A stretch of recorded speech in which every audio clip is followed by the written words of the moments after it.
Hello everyone, welcome back to your online class. Today topic is difference between public administration and private administration. Means आज इस class में हम लोक प्रशासन और निजी प्रशासन के बीच का डिफरेंस देखेंगे. As you know previous classes में हमने लोक प्रशासन को समझा था, लोक प्रशासन क्या है ना, और इसका क्षेत्र देखा था. इस क्लास में हम पहले ये देखेंगे कि पब्लिक और प्राइवेट एडमिनिस्ट्रेशन में डिफरेंस क्या है, इनको क्यों अलग अलग कहा जा रहा है, और फिर इनमें डिफरेंस देखेंगे. Okay, first you can see public administration and private administration, लोक प्रशासन और निजी प्रशासन. जैसा कि आपको प्रीवियस क्लासेस में बता दिया गया है कि लोक प्रशासन क्या होता है, जो लोक कल्याण के लिए बनाया हो. ठीक है, लोक प्रशासन का जो मेन मोटिव होता है वो लोगों की भलाई के लिए होता है ना. उनका मेन मोटिव अपना फ़ायदा न देखकर लोगों का कल्याण देखना होता है. वहीं अगर हम निजी प्रशासन की बात करें, प्राइवेट एडमिनिस्ट्रेशन की, तो इनको लोगों से मतलब नहीं है. इनका जो मेन मोटिव है वो अपने लिए ज़्यादा से ज़्यादा प्रॉफिट कलेक्ट करना है. ठीक है, जिससे ज़्यादा से ज़्यादा फ़ायदा निजी प्रशासन को हो. ठीक है, तो ये कुछ लोगों की, जो निजी प्रशासन है वो कुछ लोगों की सोच के अकॉर्डिंग चलता है कि जो हमारी अथॉरिटीज़ हैं उन्हें ज़्यादा प्रॉफिट हो. वहीं जो लोक प्रशासन है वो किस पर फोकस करता है, वो इस चीज़ पर फोकस करता है कि जो लोग हैं, कॉमन लोग हैं, उनको ज़्यादा से ज़्यादा प्रॉफिट हो. कि इन्हें पता है जो लास्टली पावर है वो जनता के हाथ में है ना. तो इसलिए लोक प्रशासन का मेन मोटिव जनता के अच्छे के लिए होता है और निजी प्रशासन जो इसके हेड होते हैं उनके लिए होता है. ठीक है, इस क्लास में अब हम स्टेप बाय स्टेप इनके डिफरेंस देखेंगे, लोक प्रशासन व निजी प्रशासन में डिफरेंस. अब बहुत से लोग इसको एक भी मानते हैं कि ये दोनों सिमिलर हैं, इनमें डिफरेंस नहीं है, लेकिन प्रोफेसर हर्बर्ट साइमन इन दोनों में डिफरेंस मानते हैं, इन दोनों को अलग अलग मानते हैं.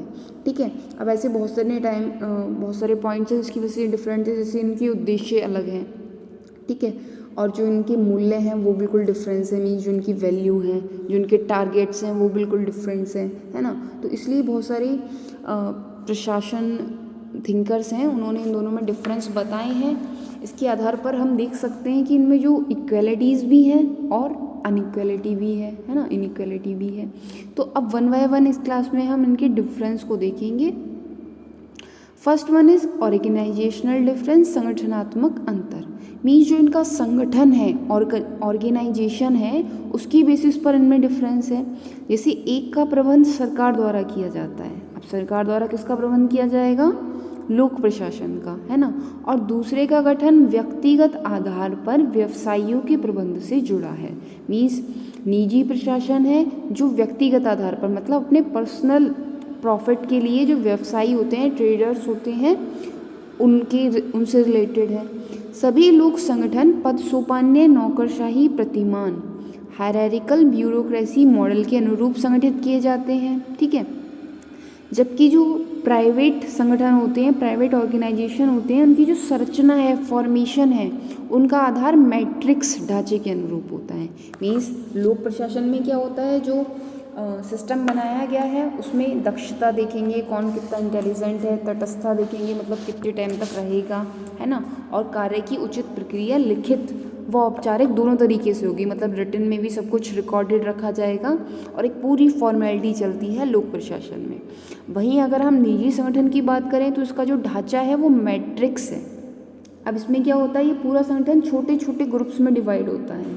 ठीक है, जिसमें जो कार्य परियोजना है वो कैसे व्यक्तियों के हाथ में होती है, कुशल और क्षमतावान व्यक्ति, मतलब जो एबल है अपना काम करने के लिए, ऐसे व्यक्तियों के हाथ में होती है. जो संसाधनों का व्यय रोकते हुए, मतलब जो सोर्सेज हैं उनका ज़्यादा कम से कम यूज़ हो, है ना, ज़्यादा वेस्टेज ना हो और जल्दी से जल्दी काम हो जाए, इन पर फोकस करते हैं. ठीक है, second one is objective and nature of functions, लक्ष्य एवं कार्यों की प्रकृति. अब जो लोक प्रशासन है उसका जो लक्ष्य है वो सेवा और कल्याण करना है. ठीक है, और जबकि निजी प्रशासन का उद्देश्य लाभ कमाना है, किसी भी तरह हमें प्रॉफिट हो. अगर प्रॉफिट नहीं होगा तो निजी प्रशासन अपना काम नहीं करेंगे, है ना. और लोक प्रशासन को तो काम ही सेवा और कल्याण के लिए करना है. दूसरी ओर लोक प्रशासन के कार्यों में एकाधिकार पाया जाता है. मतलब एकाधिकार का मतलब होता है एक जने का राइट होता है.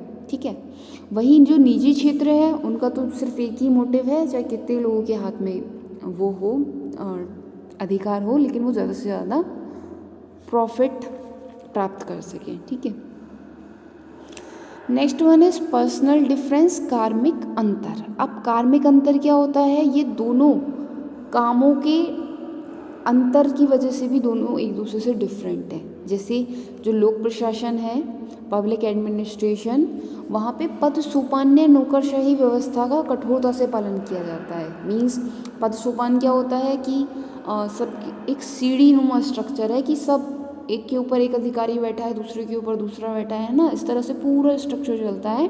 इसी पद सोपान्य नौकरशाही व्यवस्था कहते हैं और इसका बहुत कठोरता से पालन किया जाता है। किसमें? लोक प्रशासन में। वहीं अगर हम निजी संगठनों की बात करें, प्राइवेट ऑर्गेनाइजेशन की, तो वहाँ पर प्रशासन में फ्लेक्सिबिलिटी देखी जाती है, लचीलापन। मतलब काम किसी भी तरीके से हो, कोई अधिकारी हो, किसी को भी चेंज कर सकते हैं, है ना। फ्लेक्सिबिलिटी देखी जाती है। अब आज कोई नीचे पोस्ट पे है, उसको ऊपर बैठा देंगे अगर उसका काम अच्छा लगा तो, है ना। कोई रिगिडली उसको फॉलो नहीं किया जाएगा कि यही सिस्टम चलेगा, ठीक है। इसमें फ्लेक्सिबिलिटी होती है कि हमें किसी भी तरीके से प्रॉफिट अर्न करना है, कि हमें तो लाभ मिलना चाहिए, चाहे हम उसको मॉडिफाई कर लें, उसमें चेंज कर लें। Next one is study of organisational problem, संगठन संबंधी समस्याओं का अध्ययन। अब इसमें संगठन से रिलेटेड जितनी भी प्रॉब्लम होती है उनका भी अध्ययन किया जाता है ना। नेक्स्ट, प्रोसीजरल डिफरेंसेस, प्रक्रियात्मक समानताएं। जो लोक प्रशासन में कार्यों की प्रक्रियाएं अधिक कठिन हैं।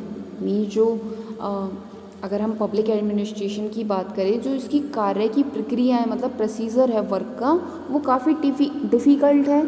उसमें हर कार्य को विभिन्न चरणबद्ध प्रक्रियाओं से गुजरना पड़ता है। मतलब स्टेप बाय स्टेप पूरा प्रोसीजर होगा, उसके बाद ही लोक प्रशासन में कोई काम होगा। जैसे कि कहा जाता है सरकारी काम है धीरे होगा, है ना। क्यों धीरे हुआ? क्योंकि उसका एक पूरा प्रोसीजर है, ठीक है। अब एक अधिकारी के पास जा रही है, फिर वो दूसरे की स्टैंप लगेगी, तीसरे की होगी, तो पूरा सिस्टमेटिक तरीके से होगा। अगर एक भी स्टेप बीच में रह गया तो उसको कंप्लीट नहीं माना जाता, ठीक है। तो इसलिए जो इसका प्रोसीजरल डिफरेंस है वो काफ़ी ज़्यादा कॉम्प्लिकेटेड हो जाता है। और वहीं अगर हम निजी प्रशासन की बात करें, है ना, तो इसमें कार्यों का सरल एवं त्वरित प्रक्रिया द्वारा निपटान किया जाता है। मतलब जो काम होगा वो एक ईजी मेथड से होगा, है ना। आप देखेंगे प्राइवेट इंस्टीट्यूशन में जाओगे तो आपका काम तुरंत हो जाता है, क्योंकि वहाँ पर कोई इतना लंबा चौड़ा प्रोसीजर नहीं होता कि इस तरीके से करेंगे तभी आपका काम सक्सेसफुल है, अदरवाइज़ उसकी कोई वैल्यू नहीं है ना। तो इसकी जो प्रोसेस है प्राइवेट स्ट्रक्चर की, वो काफ़ी ईजी है ना। और वहीं लोक प्रशासन में जो इतनी कॉम्प्लिकेटेड प्रोसेस है, इस वजह से वहाँ पे जो काम है वो काफ़ी टाइम में होता है। तो ये भी एक इसका मेन डिफरेंस है। Next one is responsibility towards public, जनता के प्रति उत्तरदायित्व। अब आप हेडिंग से समझ सकते हैं कि जनता के प्रति रिस्पॉन्सिबिलिटी किसकी है, तो वो लोक प्रशासन की होती है ना। लोक प्रशासन इस बात को अच्छी तरह से समझता है कि लोकतंत्र में जो अंतिम सत्ता है ना, लास्ट पावर है, वो किसके पास है? जनता के पास ही रहती है। अतः जो लोक प्रशासन है वो जो भी काम करेगा वो जनता के लिए पूर्णतः निष्ठावान होकर किया जाता है। मीन्स पहले ये सोचा जाता है कि ये काम जनता के लिए अच्छा है या नहीं, उसके बाद ही वो काम होगा कि जनता को इससे कोई ना कोई प्रॉफिट मिलना चाहिए। आप देखोगे जितनी भी गवर्नमेंट पॉलिसीज़ आती हैं उसमें ये नहीं देखा जाता जो गवर्नमेंट पॉलिसीज़ लाया है उसको कितना प्रॉफिट है, वो उसमें ये देखा जाता है कि लोगों का कितना भला हो रहा है ना। तो मेन मोटिव इसीलिए ये होता है क्योंकि जो लास्ट में पावर है, अंतिम सत्ता है, वो किसके पास होती है? वो जनता के पास ही है ना। क्योंकि इलेक्शन होंगे, अगर आपने लोक प्रशासन में अपने प्रॉफिट का काम कर लिया तो नेक्स्ट टाइम वोट दे के नहीं जिताया जाएगा, है ना। लोग उसके अगेंस्ट चले जाएंगे, हो सकता है कि आपकी जो पावर है वो बीच में ही लड़खड़ा जाए। तो इसलिए इसका जो मेन मोटिव है वो यही रहता है कि जनता खुश रहनी चाहिए। वहीं अगर हम प्राइवेट ऑर्गेनाइजेशन की बात करें तो वो सब इन झंझटों से दूर रहता है, वो केवल अपने संचालकों के प्रति ही निष्ठावान रहता है। संचालक मीन्स जो उसको ऑर्गेनाइज कर रहे हैं, ऐसे लीडर जो प्राइवेट ऑर्गेनाइजेशन को चला रहे हैं उनके लिए निष्ठावान है कि उनको प्रॉफिट होना चाहिए, उनका भला होना चाहिए, उनका हित होना चाहिए, है ना। उन्हें लोक प्रशासन से मतलब नहीं है कि लोगों की भलाई हो, है ना। उनका जो मेन मोटिव है वो उनके संचालकों के लिए है, क्योंकि वो एक प्राइवेट है, उनका पैसा लगा है, उन्हें उस पैसे को बड़ा करना है ना, और ज़्यादा इंक्रीज़ करना है। अगर वो लॉस में जाएंगे तो वो इस चीज़ को आगे फॉलो नहीं करेंगे। तो ये भी एक मेन डिफरेंस है, वो जनता के लिए रिस्पॉन्सिबल नहीं है। जैसे अगर वो कोई अपना कुछ भी ला रहे हैं, कोई भी आप देख सकते हो कोई भी सोप आ रही है ना, या फिर कुछ और स्कीमें आ रही हैं, अगर वो प्राइवेट है तो वो उसे लोगों से मतलब नहीं है, उसे सिर्फ अपना देखना होता है कि हमारा प्रॉफिट होना चाहिए। नेक्स्ट वन इज परिवेशीय अंतर, इकोलॉजिकल डिफरेंस। अब लोक प्रशासन व निजी प्रशासन, प्राइवेट एंड पब्लिक, दोनों अपने अपने परिवेश के वातावरण में बंधे हुए रहते हैं, मतलब जो उनका एनवायरनमेंट है इनके चारों ओर का, उससे बंधे हुए हैं।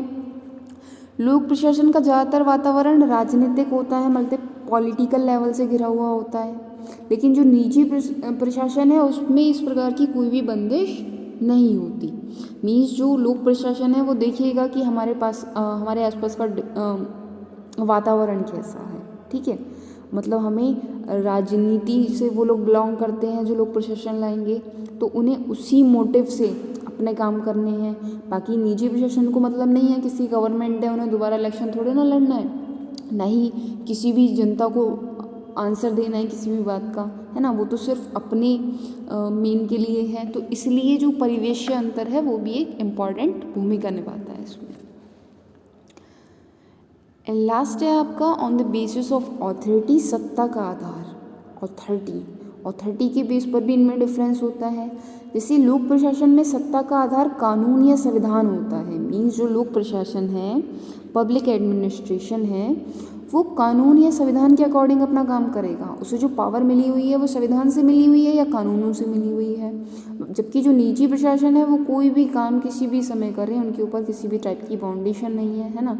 उनको जो पावर मिली हुई है वो उनके संचालकों ने दी है, ठीक है, जो उसको ऑर्गेनाइज कर रहे हैं उनसे मिली हुई है, तो वो उन्हीं के ऑर्डर्स को फॉलो करेंगे। तो जो अथॉरिटी है वो भी डिफरेंट के थ्रू मिली हुई है। जैसे अब कोई जो प्राइवेट इंस्टीट्यूशन है वो किसी गवर्नमेंट से अथॉरिटी ले सकता है, तब उसको चला सकता है, लेकिन वो मेनली जो देखेगा वो अपना ही प्रॉफिट देखेगा, है ना।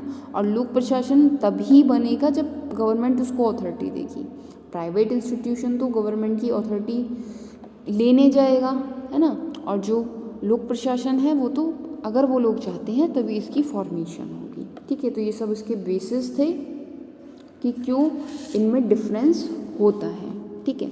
अब नेक्स्ट क्लास में हम इनकी सिमिलैरिटीज़ भी देखेंगे कि इनमें समानताएं क्या क्या हैं। अभी तो हमने डिफरेंस पढ़ा है कि इन दोनों में डिफरेंस क्या है, लोक प्रशासन और निजी प्रशासन में, लेकिन जहाँ इनमें डिफरेंस है वहाँ पे इनमें इक्वलिटीज़ भी बहुत है ना।